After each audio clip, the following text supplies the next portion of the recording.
And we're kicking off today with Raw, as Seth Rollins started off last night's show with 4-inch heels and a Cruella de Vil fur coat that'd make Glenn Close think twice about reprising her iconic role. Rollins said that being the World Heavyweight Champion has been the greatest honor of his life, before making comments that seemed like he was announcing an injury. The fans even began chanting, "Thank you, Rollins," which helped sell the ruse, before Seth revealed that he is only just getting started as champion. Drew McIntyre's music would then hit as he arrived with a little wave to the champ. As he got in the ring, Rollins correctly assumed the Scottish Warrior wanted a title match. While Rollins was ready to go, Drew said he'd rather wait for Seth to be fully healed after last week's Last Man Standing match, and suggested WWE Crown Jewel on November 4th as the place and time. This was perhaps the most cordial segment that led to a title match of all time, but as soon as McIntyre left, Damian Priest attacked Rollins and called for the Judgment Day to come out. Dominic Mysterio arrived with Priest's briefcase, but McIntyre grabbed the case and hit Dirty Dom with it before throwing the coveted briefcase backstage. This gave Rollins time to recover and knock the Archer of Infamy out of the ring, ending an explosive opener that saw a world title match set and a cash-in be teased. It's telling that Priest is no longer asking for Rhea Ripley's permission to use his contract, perhaps another sign that the Judgment Day isn't the united front that they once were. Rollins has been doing very well as World Heavyweight Champion, and the consensus backstage is that he's helping with more than just establishing the new title. Ringside News were told that Rollins' recent program with Shinsuke Nakamura, especially their Last Man Standing match, has helped resurrect the career of the Japanese superstar. It was also noted that Nakamura's personality was allowed to shine in those vignettes, instead of Vince McMahon forcing him to speak lines that he would struggle with and look bad doing. Sources within WWE also said that the storyline did so much for Rollins, as the Fastlane main event was a success and did far more than just give fans an epic match. As speculation runs wild regarding a potential CM Punk return to WWE, perhaps as soon as November Survivor Series in Chicago, many fans are noticing what they believe are cryptic teases of Punk's return. On WWE programming, there have been some comments that sleuthing wrestling minds have seen as subtle nods to Punk, but the tease on this week's Raw was neither subtle nor cryptic. Prior to a triple threat match to determine Gunther's next challenger, Ricochet was making his way to the ring, but was ambushed by an irate Shinsuke Nakamura. Not only did Nakamura attack Ricochet on the entrance stage, but he leveled the one and only with a GTS, a move that just so happened to be used by Punk in WWE. While the move has been used by others in WWE, most notably Kenta, aka Hideo Itami, in NXT, it isn't a move Nakamura uses, and it fits with the other teases we've seen in recent weeks. Not to be outdone, Punk has also been sharing posts on social media that has had fans convinced that a return is just a matter of time. On Instagram, Punk shared an image of Marvel villain Dr. Doom, who speaks about meeting again with an old enemy, which some have seen as a reference to WWE. When BWE, a proven WWE insider, was asked about Punk, they said that while they can't disclose any details, the negotiations are going good at the moment. BWE also said that those who want to see Punk return to WWE should keep faith, as it doesn't appear to be a done deal just yet. There was a time when the idea of CM Punk returning to WWE seemed impossible, but now it could be weeks away, proving to never say never in the world of wrestling. Mere days after capturing the undisputed WWE Tag Team titles at Fastlane, Cody Rhodes and Jey Uso had their first title defense on Raw, where they faced former champs Sami Zayn and Kevin Owens. Hitting the Cody Cutter 1D combo they used to dethrone Finn Balor and Damian Priest, Rhodes and Uso retained, and the big story of the match was the long-standing tension between Owens and Uso. Owens at one point hit a swanton on Uso and openly mocked him thereafter, while Rhodes, Owens, and Zayn maintained a cautious mutual respect. The finish of the match was seemingly up in the air after a series of super kicks, stunners, blue thunder bombs, Cody cutters, and more before the champs won with the Michael Cole-dubbed Cody 1D. We have to mention a botch during this whole spectacle, as Sami's old heel theme played instead of his usual Worlds Apart, in what was confirmed by BWE to be a mistake and not indicative of a change for him. Post-match, Rhodes and Uso celebrated before Cody mentioned for Zayn and Owens to return to the ring, and exchanged pleasantries before more Owens-Uso tension was teased. After a slight pause, Uso extended his hand, and Owens shook it and gave him a hug, seemingly indicated that Jay has finally earned Owens' trust, and the pair can put their issues between them. Perhaps the two will have made amends in time for Survivor Series so that they can be on the same side for War Games, but we'll only know for sure close to the event. Also, while some may have believed that there would be some heat on Jey Uso and Cody Rhodes considering their behavior during the Fastlane press conference, that isn't the case. According to Sean Ross Sapp on his Backstage Report podcast on Fightful Select, there is no heat on the new undisputed WWE Tag Team Champions. Now, WWE has a history of changing a wrestler's name when they join the company, even if their name has already been established for years. Just ask Jon Moxley, who became Dean Ambrose in WWE, who is just one of several examples, as WWE wants a name that they can own and trademark. During PW Insider Elite Audio, it was reported that Brian Pillman Jr. won't be keeping his real name when he debuts in NXT, and the word going around is that he'll be known as Lexis King. That's the name those in the Performance Center are hearing, and it does make some sense, as Lexis is a nod to Alexis, Brian Pillman's half-sister, who passed away in a car accident. As for King, that is the last name of Pillman's mother Melanie, so this new name would be closely tied to the second-generation superstar's family. WWE has filed a trademark for the name, and what do you think to this potentially being Brian Pillman's WWE moniker? Let us know in the comments. It was in the summer of 2022 that Karrion, Kross, and Scarlett returned to WWE, and despite them having a ton of buzz at the time, the hype around the pair quickly fizzled out. Kross has lost the vast majority of his matches since returning, and between his AJ Styles feud fizzling out and his ominous segments with Scarlett vanishing, there's been questions about his future. Ringside News reports that despite Kross's current situation, the two-time former NXT champion is actually in line for a push and is expected to be made good use of very soon. A source within WWE didn't say what the plan is, but did say that the company made the right decision to keep Kross and Scarlett, as Vince McMahon intended to release Kross until just a few weeks ago. Kross and Scarlett's formula worked like a charm in NXT, as he was a menacing force with an impactful entrance, but that didn't save him from Vince McMahon when he moved to Raw in 2021. It was within months of Kross donning a gladiator helmet that he was released, but now WWE has something planned for him, and what do you want to see next for the former NXT champion? As we saw last week, AEW Collision continues to struggle to fill arenas, which may explain the incredibly low entry price to get into this week's show. Tickets for the October 14th event in Toledo, Ohio are starting as low as just $10, and we'll have to see if this low price leads to more fans attending the event. Tonight, WWE NXT and AEW Dynamite will go head-to-head in the battle for ratings, and both shows will feature stacked cards. NXT will feature the likes of Cody Rhodes, John Cena, Asuka, Paul Heyman, and potentially The Undertaker. And now, the Gold brand has another tactic to try and best their competition. It's been announced that the first 30 minutes of NXT will be commercial-free, giving fans even fewer opportunities to switch over to see what's on Dynamite. It was later confirmed that Dynamite, which will feature multiple title matches and the in-ring debut of Adam Copeland, will also have their first 30 minutes be commercial-free. Fightful Select also confirmed that Dynamite will have a 10-minute runover, so the action will be able to carry on after the show should have gone off the air. We'll only know later this week which show won in this war for brand supremacy, but one thing we can guarantee is that there will be plenty of excellent wrestling programming tonight. More from Raw, and our first match of the night saw Ivar face Kofi Kingston in Viking Rules, which came after Xavier Woods won last week before he and Kofi were destroyed by the Viking Raider. The fighting quickly spilled outside of the ring, and both men would use weapons, with Ivar throwing Kingston into some wooden shields before the former WWE champion brought a table into things. As Kingston took control after putting Ivar through a table, Valhalla jumped on him from out of nowhere, but Kofi would have backup of his own in Xavier Woods.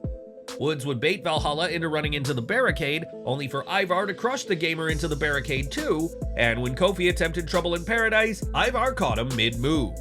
After slamming Kofi through a table, Ivar finished off the former WWE champion with a moonsault, earning a big win in a match that was more entertaining than expected. The Viking Rules matches have exceeded expectations every time WWE has used the stipulation, and it's great that Ivar continues to be used even with Eric injured instead of WWE shelving him.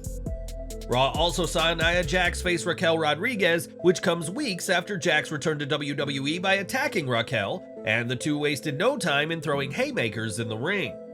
This wasn't a match of headlocks and submission reversals, and after Jax propelled Rodriguez into the ring post so hard she ended up falling through the ropes and out of the ring in a great-looking spot.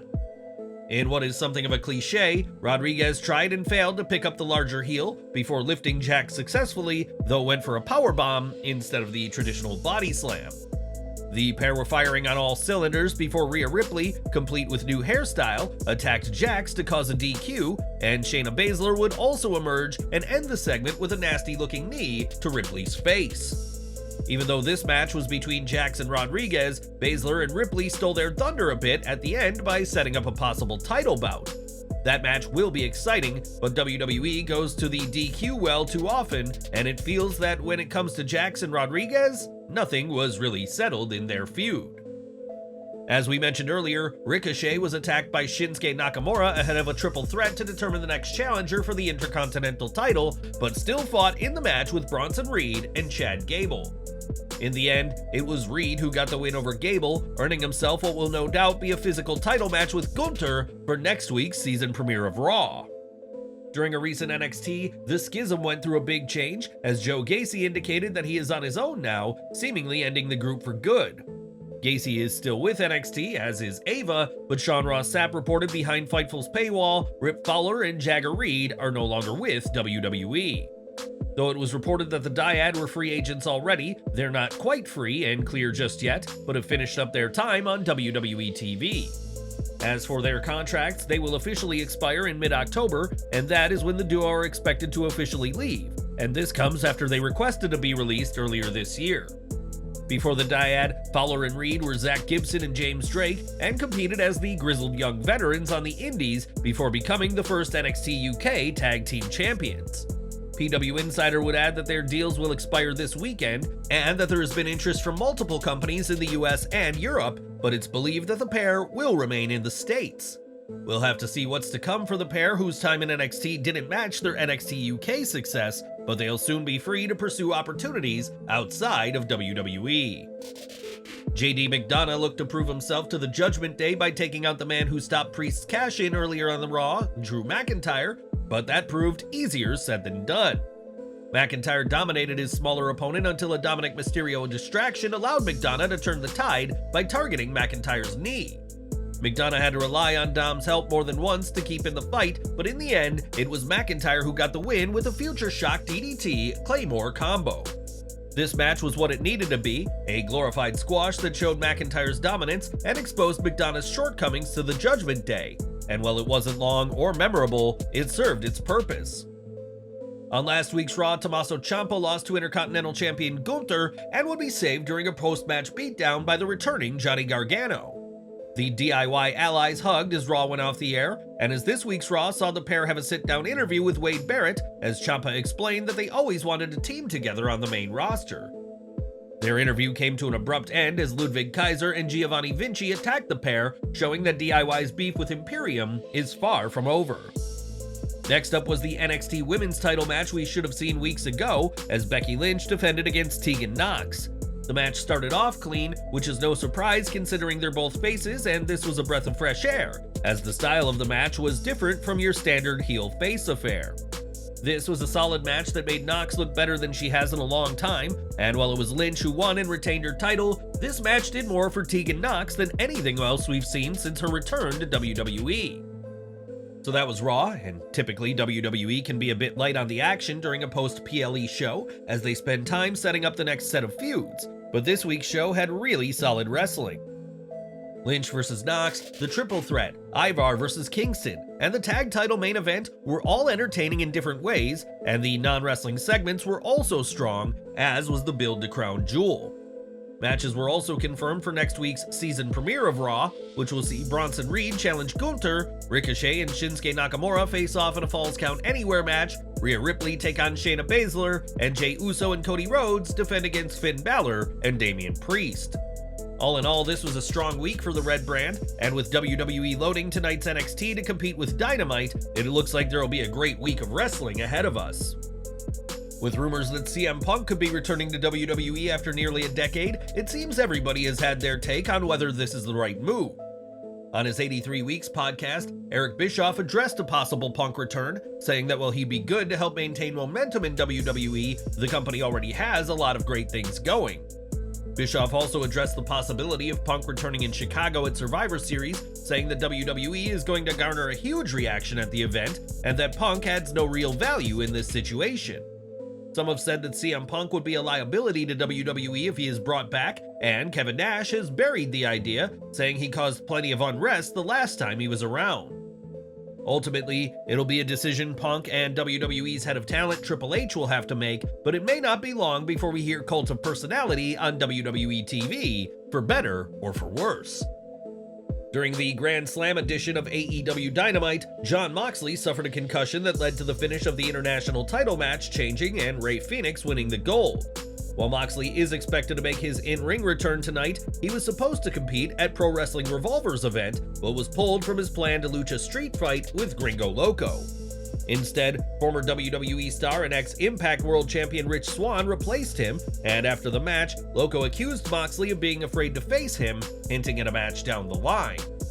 As we said, Moxley has been announced for Dynamite Title Tuesday, but him being pulled from the Sunday event doesn't bode well, as Moxley may not be allowed to compete tonight after all.